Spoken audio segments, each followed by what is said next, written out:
Well, there's plenty to talk about this Astros offseason. Jake Meyers, Brendan Donovan, and maybe some others the Astros are looking at trading. What's going to happen to this roster? Let's get into it right now. Jainel Diaz, this is Locked On Astros.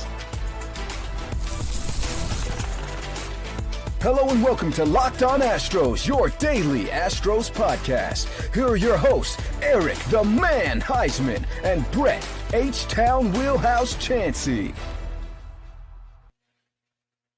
We are Locked On Houston Astros. We hope that you join us for a daily Locked On Astros podcast. My name is Eric Huysman. He is Brett Chansey, and we are the Locked On Astros podcast.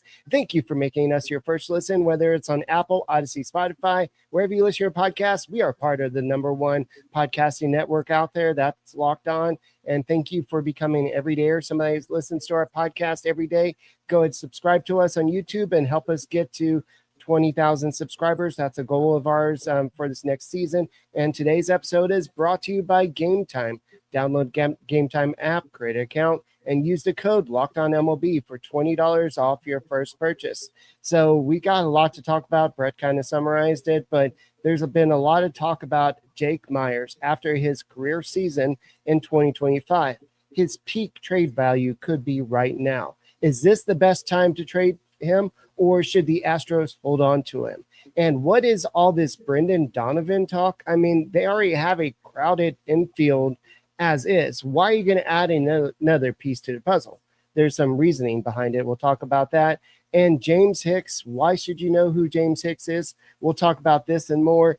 Thank you for tuning in to us all off season. We are the Locked On Astros podcast, and we will be here throughout the way. Yeah, first off, before we get started, I do want to say a special thank you to Big City Cap Zone and my guy, Joe Muscott. The hat that I'm wearing tonight on the show is called the Anakin Skywalker, and it's got the blue and silver in the new City Connect hat with the brown and the black brim. It's one of my favorite hats. I just had to send a shout out to my guy, Steve, and Job for sending me this hat. But yeah, there's some exciting stuff happening here, and the Brendan Donovan name was the intriguing thing, or was the thing that caught my attention. I wasn't surprised to hear Dana Brown say things like Cam Smith is going to have to compete for the starting position in right field.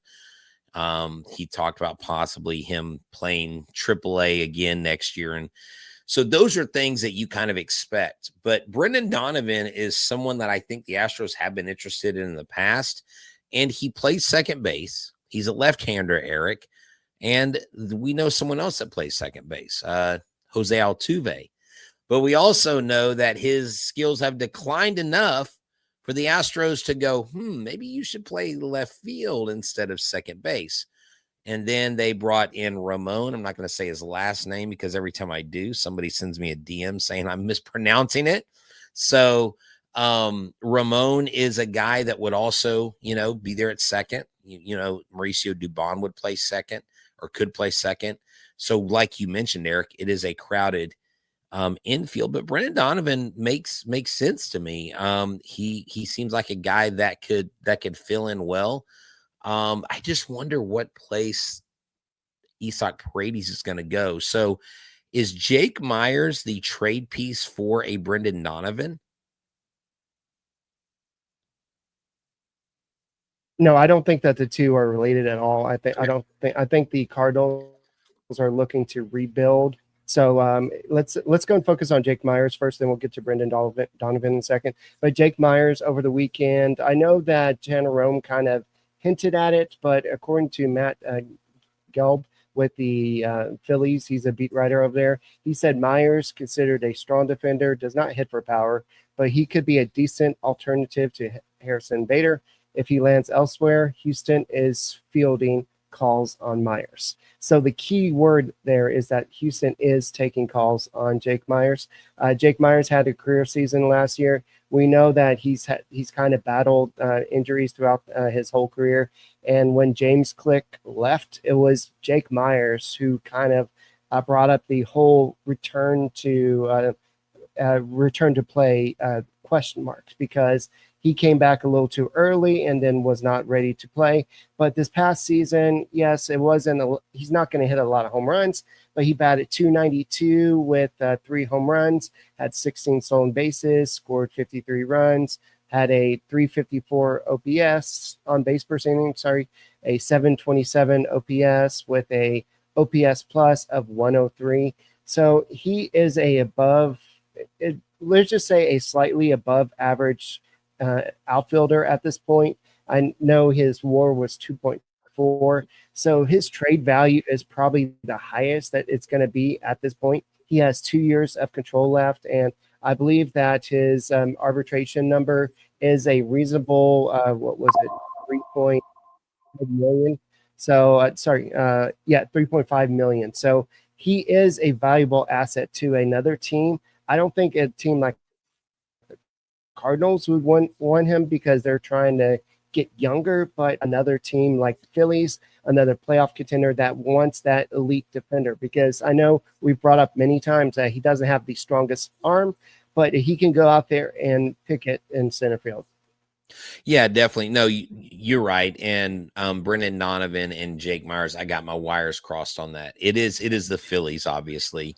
Off of the article written. I had both subjects on my mind. The Phillies make an interesting trade partner because I wonder who we would be able to get from them, Eric, in this. Now, Jake Meyers, he doesn't have the power, but like you said, he's an elite glove. He does, I think, he stand to be at his highest value as a trade piece because he's one of the top 3 or top 10 center fielders every year he's out there in the field. And when he stays healthy, he can actually do really well. And so if Jake Meyers leaves, I believe you're probably going to have some other guys that can fill in, Zach Cole, Jacob Melton, but it makes you wonder, do they go out and get somebody else in center field, or they just play with house money and deal with men that are in house? I think a Jake Meyers trade would be intriguing. I just wonder what the return would be and who else are they going to have to couple in that trade in order to get somebody, what name on the Phillies roster or in their system would they go for? Are they looking to trade major league player for major league player? I think it's more of they have a lot of depth in the outfield right now, especially if you're going to have Alvarez and Altuve in the outfield. You have Zachary Cole that came up last year. So you have a bunch of guys that are pretty good, and you want to give Smith a chance. And it sounds like I talked about on Thursday last week, that they want to give Jesus Sanchez a chance to shine because they know what he can do as a player. So what does that mean? I don't know how much Zach Cole has played in center field, but it's listed here that he is a center fielder. He could be that center fielder. So if you did trade somebody like Jake Meyers, he can go ahead and just transition to center field. And then you can go ahead and what can you ask in return? Probably a young starting pitcher, possibly maybe a reliever, something that would help the Astros for this year. You're not going to get a big get somebody in return. Yeah, definitely.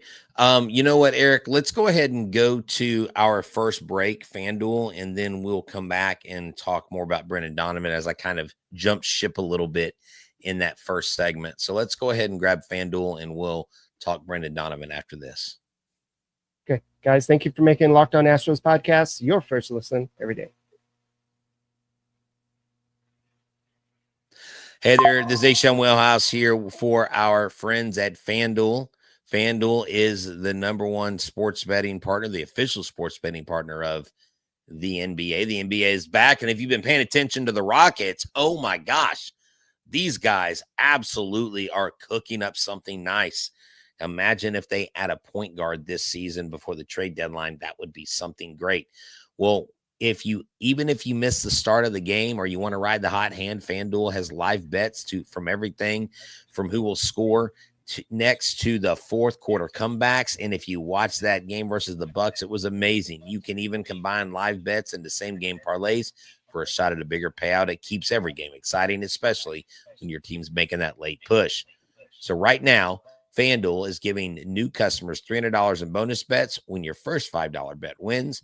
So head to FanDuel.com today and sign up. Play your game at FanDuel with the official sports betting partner of the NBA.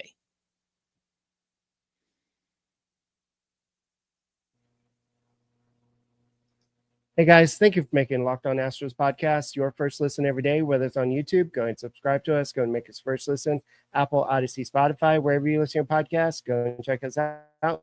We're part of Locked On, the #1 podcast network out there, and we thank you for helping us get there, be part of what we call the Everyday Dayers Club. So right now we kind of talked about Jake Meyers. We don't know exactly what clubs are in on Jake Meyers. We know that the Phillies have checked in on him reportedly, but we don't know exactly what a trade package would look like.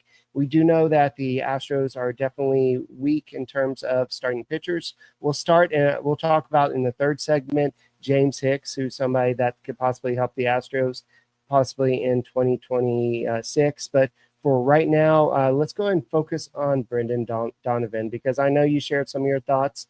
And I know that Dana Brown kind of drew a line in the sand and said basically that Christian Walker is their first baseman. They're not going to trade him, and they're definitely not going to trade Isaac Paredes. But this is, he didn't really rule it out. He just said that Walker is my first baseman as of right now. And things could change. This is all GM talk. This is just not making it seem like they're really desperate, because we know that, Brett, it's very clear they don't want Altuve playing second base like you mentioned earlier. They want to get somebody out there, and nothing against Dubon, because he plays a great second base, but they don't feel like he's an everyday type guy. So they're looking for somebody to play everyday left in second base, somebody that's not going to strike out a lot, and somebody that hits left-handed, which Brendan Donovan can. So that's a position that you can put him in. So the question is, if you do that, you're going to have a logjam of infielders, which means you're likely going to have to trade either Paredes or Walker. Or, Brett, how long last year did we have to go without some of these players? So do you keep more players than you need just to avoid the injury situations we had last year? Well, I still think it's an anomaly. I don't think it's something you're going to battle year in and year out. I think with it being a MLB record, that you honestly really have got to just assume that it's not going to happen this year. I believe Dana Brown when he says that they're not going to trade Christian Walker. I think they believe there's a lot more in the tank, and I believe that there is going to be you're going to see him there. Now, as far as Isak Paredes bringing in Brendan Donovan, I think Ramon, unfortunately, Dubon, and guys like that are all probably going to be on the trading block depending on what they can get. But I think Paredes definitely offers you more of a guy that's going to see more pitches, that's going to give you more opportunities to score. He was your RBI leader for pretty much all season, even with his hamstring injury.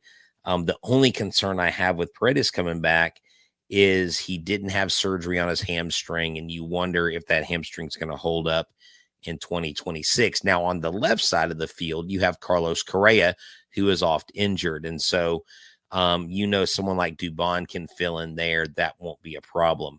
But it's the right side of the infield, first base and second base, where you do get a logjam. And, you put here on the show notes why the infield is crowded.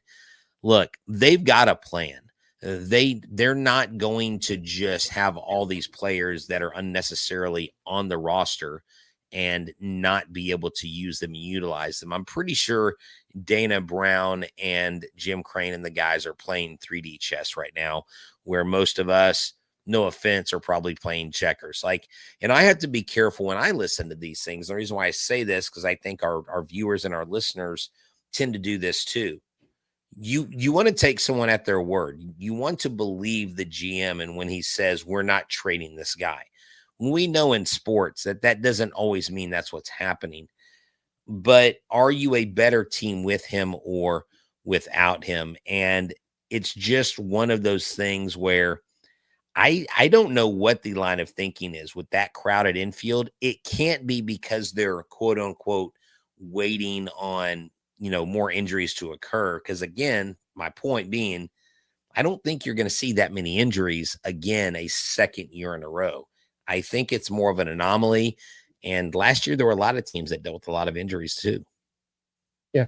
And I know if you're looking at what Brendan Donovan did last year, he batted 287 with 10 home runs, 50 RBIs, 3 stolen bases, on base percentage of 353, slugging percentage of 422, on base OPS of 775, and OPS plus of 119. So if you go ahead and plug that in at second base to be a regular guy at second base, and the fact that he bats left-handed, because the lineup was very right-handed last year, which was an issue that the Astros wanted desperately to fix. That's why they traded for Jesus Sanchez in the first place.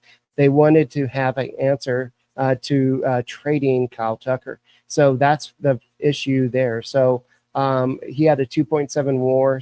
And he has 2 years of control. I think his projected number is about $5.4 million. So there is some value there. You're going to have to compete with other teams. Other teams want a guy like this. So it's not going to be let's just go and give up some of our worst players and go ahead and try to get this guy. You're going to have to give up some quality players. But I don't think this is going to be a situation where you're going to be able to say, hey, we got Christian Walker. Y'all want to take Christian Walker for this player? They're not going to want somebody like that that's making $20 million per season. They're going to want somebody that's has years of control. And so that's the situation the Astros are in. They're going to have to find a taker for somebody like Christian Walker. And I know the Twins are kind of going through a rebuild, so to speak, but they were interested in trading Christian Walker last year, but the Astros were the ones that said no. So look for them maybe to come back into the fold here. But just because Dana Brown says we're not looking to trade him now, that doesn't mean set in stone. It's not going to happen. That's just GM talk. That's just, hey, this is our guy. Because what if nothing happens? You don't want to say, oh yeah, we're trying to trade Christian Walker. Well, what's interesting, and I'm coming back through this article as you're giving your side and what you see. Look, because there is a lot to peel away. I mean, this is to quote Shrek, this is like an onion. I mean, it's got layers, right? What's interesting is Dana Brown's quote, "I know we have people talk about Walker, but we haven't talked about Walker in any trade. Walker is our everyday first baseman." Now, I'll make that mistake. Chandler Rome did say that Brown avoided any absolutes. Yeah. He avoided any absolutes while remaining accurate that Walker is a first baseman. Then get this. He goes, "I'm sure there would be a market for Paredes if we decide to trade him, but right now we think he's a guy that we do not want to trade." Here, I mean, so you got two statements about two players. One player that in the fans' minds, they don't want to trade, that they're like, oh yeah, we could trade him if someone comes along, to a guy that Astros fans absolutely want to trade because they're just like, you don't have a good season here, you're out. And Christian Walker, and he goes, oh no, he's our everyday first baseman. So What is he actually saying? I don't know. I wasn't in the room. Wish I could have been in the room with the microphone. That would be a nice luxury to have for the show. But we don't know. And this is my prediction. I don't think we see any big movement until the winter meetings. I don't think anything happens between now and the winter meetings because, again, I think they're playing 3D chess here. And we'll see. I think that you can't wait too long, like we saw last year with Alex Bregman and some of the other players. If you wait too long, that market's going to dry up pretty quickly. But I get what you're saying. So, guys, we'll go ahead and continue this discussion. Thank you for making Locked On Astros podcast your first listen, part of the #1 podcasting network out there. When we get back, we'll talk about some guy named James Hicks and why you should know about him next. Well, I know one thing is sure, that Game Time is the place that you got to go for all your tickets. Now, before baseball season gets here, we're right in the heat of NFL season. It is back. The Texans are back. They're at 500. They won today with a last-minute field goal to beat the Titans of Tennessee. Forget the queues, the login screens, and the prices jumping at checkout. It's frustrating like the first 8 weeks of the Texans season. But like the second half of the Texans season is coming along, Game Time has you plugged in, backed by the Game Time guarantee. You'll always get 100% authentic tickets delivered on time at the best price, plus all fees are included. So the price you see is the price you pay. When you pull up Game Time, you'll see the app with tons of choices all throughout the NFL, with games as low as $100. It's simple and easy. The zone deals I love to use. Pick the section. Game Time picks the seats, and you save big. Honestly, it's faster, cheaper, and less stressful than any other way that I've ever bought tickets. And I mean that because I've done it. So download the Game Time app, create an account, and use the code LOCKEDONMLB for $20 off your first purchase. Terms apply. Again, that's promo code LOCKEDONMLB for $20 off. Swipe, tap, ticket, go. Download Game Time today.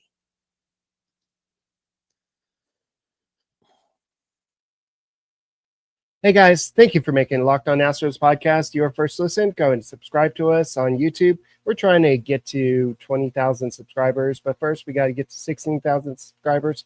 So go ahead and hit that little red button down there and go and make us your first listen. Apple, Odyssey, Spotify, wherever you listen to your podcasts, we're your team every day. So Brett, I know that we've been talking trade deadline, and not trade deadline, but trade rumors, but it's going to be all off season. So we'll be here to kind of walk you through it. And we don't really know what's going on in Dana Brown's mind, but we do know that he's got something that he has this idea of who he wants to plug in at second base. If that doesn't happen, he said he may be interested in having Isak Paredes playing some second base, but he has basically an idea of a rotation of players that he's going to go and have everybody play. So whether that means that Paredes is the guy that kind of jumps from third base to first base, play some second base, play some DH, then where you're going to play Altuve. Is Altuve even everyday player at this point? I guess it just depends on how he does next season. But they're just trying to look for other options, including getting a way to find Zach Cole to play some more, especially if he has a good a season as he did. And if they can't trade Jesus Sanchez, they want to have a place for him to play. So there's just so many options. We could talk about this all night, but we'll go ahead and take some questions a little bit later on in this segment. But we do want to talk a little bit about James Hicks. I know earlier in the AFL we were talking about Anderson Brito, how good he was doing. But James Hicks was kind of a guy that missed a lot of time this minor league season because he had a fractured arm. And so he was drafted out of the University of North Carolina, but overall he had a great season, great AFL season. So Brett, you want to take over? Yeah. So James Hicks, look, like Eric mentioned, broke his arm. He's the organization's 26th rated prospect. And look, he doesn't have a ton of plus pitches, but he used every single one of them in the Arizona Fall League. He tossed 14 scoreless innings and got pitcher of the year by the Arizona Fall League. This 13th round pick from 2023 out of South Carolina is a guy that has 6 pitches, is a guy that fits in the Astros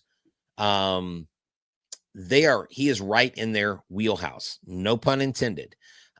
He literally elicited a 56% miss rate in the Arizona Fall League. That's what the AFL is. It's not the American Football League, in case y'all were wondering if we were going football on y'all. But from the breaking ball menu, he can choose from a low 80s sweeper to a more traditional low 80s slider and an upper 70s curve. Now, if you go back to guys like Greg Maddux, who weren't hard throwers late in their career, they learned how to paint the corners. Someone like James Hicks could profile as this. I mean, his overall miss rate of 34% led the fall league with 19 strikeouts over those 14 innings. Unbelievable.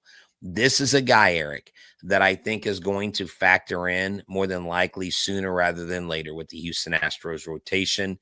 And I absolutely am excited about this. He is right there, one of the guys that, just like in the past, we've seen. Now, Gavin Dickey, who's the Astros assistant general manager, said this.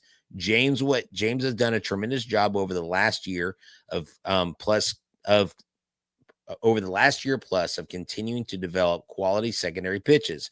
His baseline ability to throw strikes and pitch ability have always been present, but now he's started to increase the swing and miss both in and out of the zone. Given his competitiveness, field of pitch, and added bat missing weapons, he is on track to becoming a viable starting pitcher option for us at the major league level. That's all I need to hear. Sign me up. Let's see what he does in spring training. Name him as a part of the rotation. I mean, why not? This is a guy that I think is ready. This is a guy that has confidence. And when your assistant GM is out here touting him and he wins this award, he is at a stage in his career where putting him on a major league mound would not be a bad idea. And especially with the slim pickings they have right now, let's see what he can do. Maybe he is the guy that adds that sixth man in the rotation, or maybe they bring him in halfway through the season to help get some guys some rest. He only has 39 games under his belt in the minor leagues. He's 24 years old. I don't know if right out of spring training he'll make the rotation, but he'll be one of those guys like we saw last year. The Astros had to use a lot of pitchers because of all the injuries last year. So I'm sure you're going to have the same type of situation, especially if the Astros don't go out there and reinforce or tune up the rotation this year, especially if Framber Valdez goes elsewhere. You're going to need to have a lot of starting pitching depth. And James Hicks could be one of those guys. I think there's some guys ahead of him at this point. I think that all the time he missed this year in Corpus really hurts. But the fact that he'll probably start off in AAA and then get some experience there.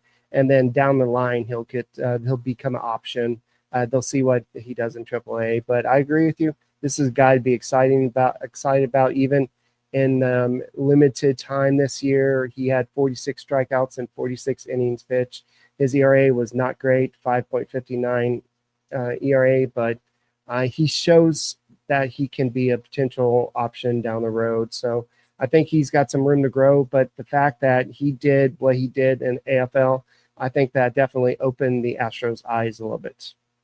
Right. And I think his limited games have to do with his injury, but I think being 24 and coming out of college, I think he's someone that you could see sooner rather than later. And that's why I say this year and to your point, maybe not spring training, but where are they going to be at spring training? I think it's inevitable that they add somebody, whether it's Suarez, whether it's King, whether it's Cease. They've got to add somebody. I mean, they don't have a choice here. They can't just go out and get a Justin Verlander. Justin Verlander has to be a complementary piece to a bigger piece of the puzzle. I mean, when you go to an Italian restaurant, they give you that bread and they put the olive oil and the seasoning. Like the bread and the seasoning, that's what Justin Verlander is. He's kind of like, he's not the main course. You've got to get a starting pitcher out there that is going to fill and help Hunter Brown take off some of that load, because he's going to be carrying a big load right now because he is the number one pitcher, and Framber more than likely is not going to be here next year.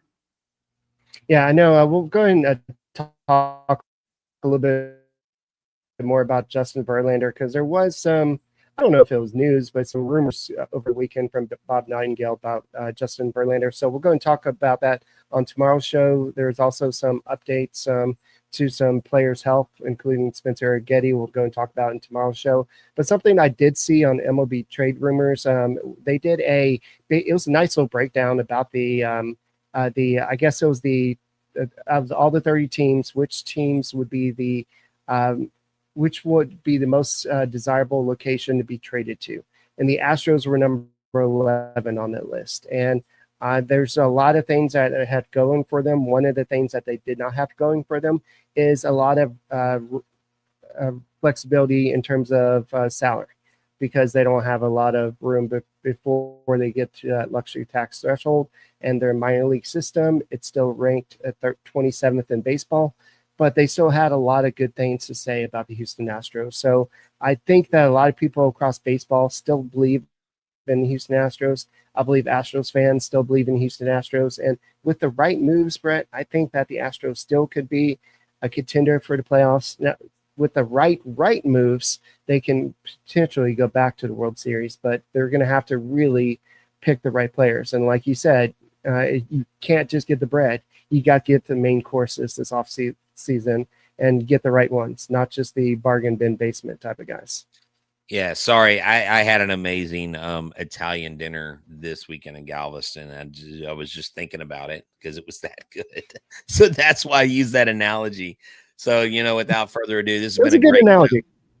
Yeah. Well, you know what? And next time when we're on, I'll share the name of the restaurant because it is worth mentioning. Hey, thank y'all for listening. If you listen to us, thank you for watching. If you watch us, and we're excited about the Everydayer Club. Like Eric mentioned at the top of the show, we're going to have some new features, some exclusive features that you won't get anywhere else. Because I'll tell you right now, no show does more than the Locked On Astros podcast. We thank you. Eric, glad you're back. I'm sure you're glad you're not on the night shift anymore. And you know what, with that, I guess we're going to be out of here, man.